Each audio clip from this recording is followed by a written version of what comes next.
Hi everyone. So this is our 10th lecture of Unit 3, Divisibility Theory and Canonical Decompositions in the paper Algebra and Number Theory. So in this lecture we are going to discuss short answer questions in this particular Unit 3. Okay, the first question. State the division algorithm for two integers a and b where b greater than 0. Of course, we know very well the division algorithm for integers a and b is nothing but a is equal to bq plus r. Here a is what? Dividend, and b is a divisor, and q is a quotient, plus r is a remainder. So where q and r both are must be a integer. Of course, a remainder as well as the equation must be integer always. Of course, one more condition exists here. The remainder is always less than the quotient.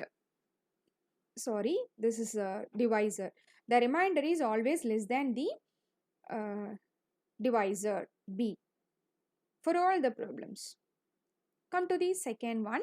Find the canonical decomposition of 2 power 9 minus 1.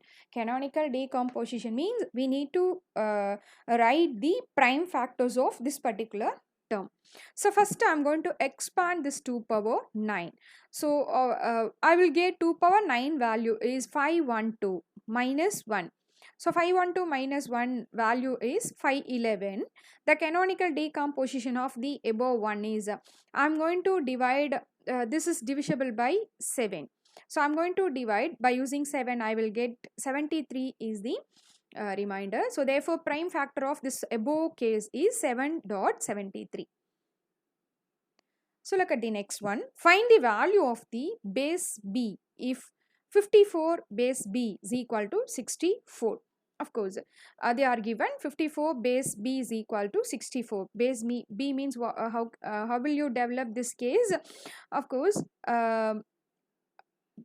base b representation rate here b will come no each number into b power. How many numbers are there in the system? 1 2. So therefore b power we have to start with 1 plus the second number into b power 0. Likewise we need to expand this, which is equal to 64.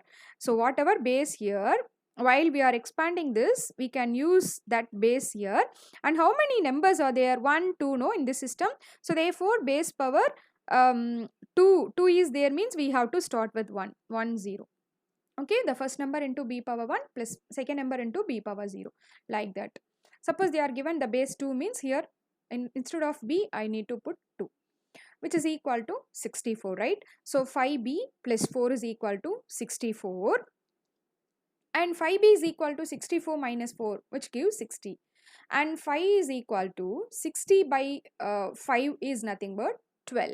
So therefore the value of b is 12, which means this is base 12. So come to the next problem.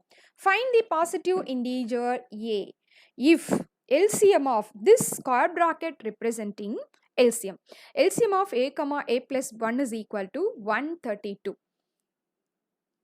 Given system is a comma a plus 1 is equal to 132. We need to find out the integer value a, right? Since a and a are, of course we know very well, a and a plus 1 means both are consecutive integers, right? Okay, they are relatively prime. We know very well every consecutive integers are relatively primes. Relatively prime means what is the condition? A comma a plus 1 is equal to 1. Now we know very well, we know one formula.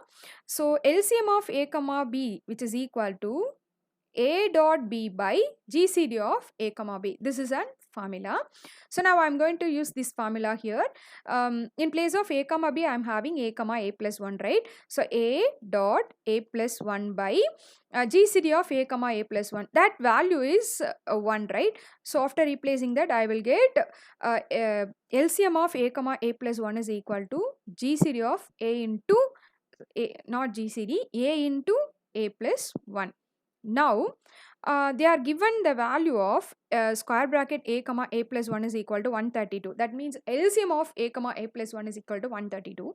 After replacing it, I will get a into a plus 1 is equal to 132. Prime factor of 132 is 11 into 2. So therefore a is equal to 11. So which is they are asking to find out a value, but a into a plus 1 is equal to 11 into 2, which means what? A and a plus 1 are consecutive numbers. Here a is 11 and a plus 1 is of course 12. So therefore a is equal to 11. So the next one is, if a b equal to 156 and a and b are relatively prime, find LCM of a comma b.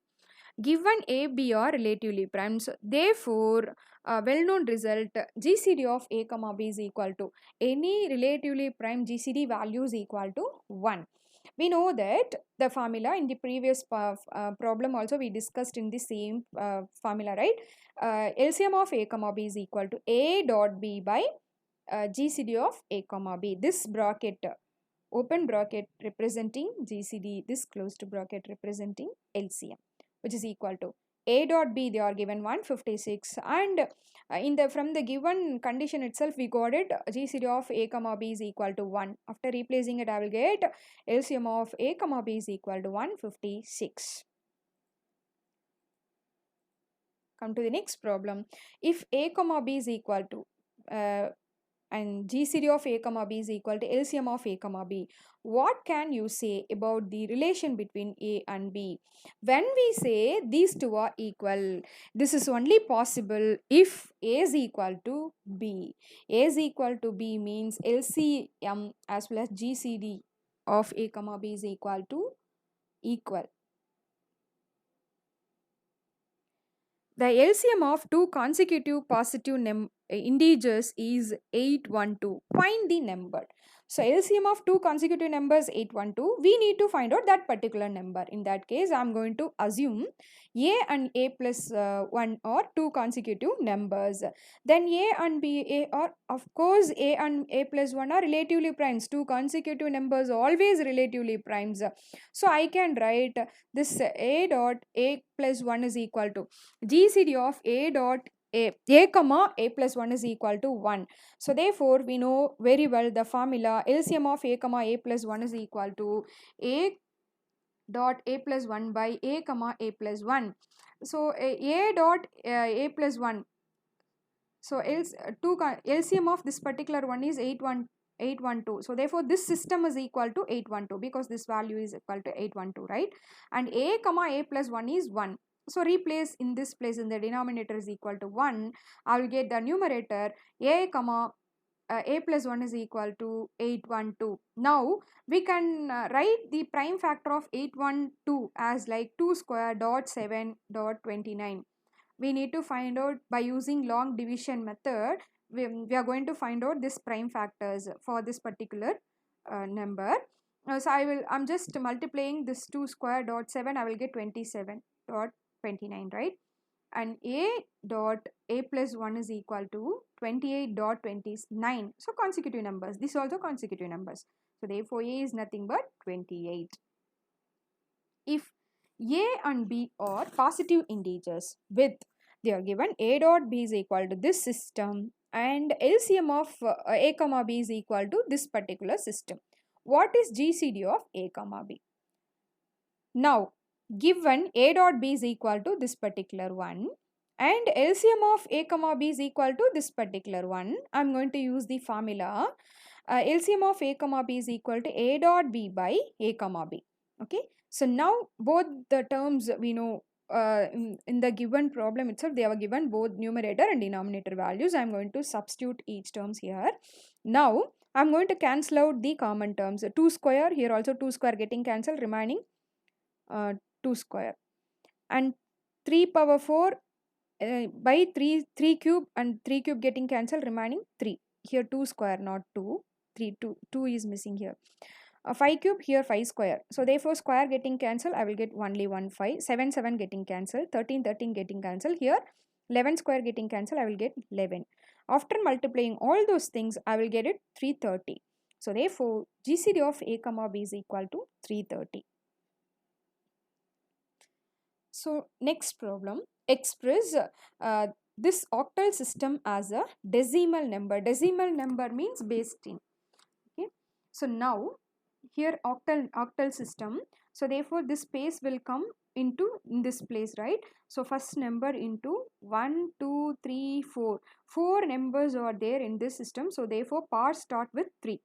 So here base is 8, in this place 8 will come, right? First number into 8 power 3 plus second number into 8 square plus third number into 8 power 1 plus last number into 8 power 0. After simplification gives 1022. So therefore the given system is equal to 1022. This as a decimal number of the given system. So come to the next problem. Express 10110 base 2 binary system. This is a binary system in base 10. Base 10 means decimal system. Now the same like the previous case, 1 into 1 2 3 4 5, no, 5 numbers are there, so therefore 2 power 4, 1 into 2 power 4 plus 0 into 2 power 3 plus 1 into 2 power 2 plus 1 into 2 power 1 plus 0 into 2 power 0. So after simplification gives 22. So therefore the system base 10 value is 22. These are all the some important 2-mark questions. In the next lecture also we are going to see few more short answer questions. Thank you.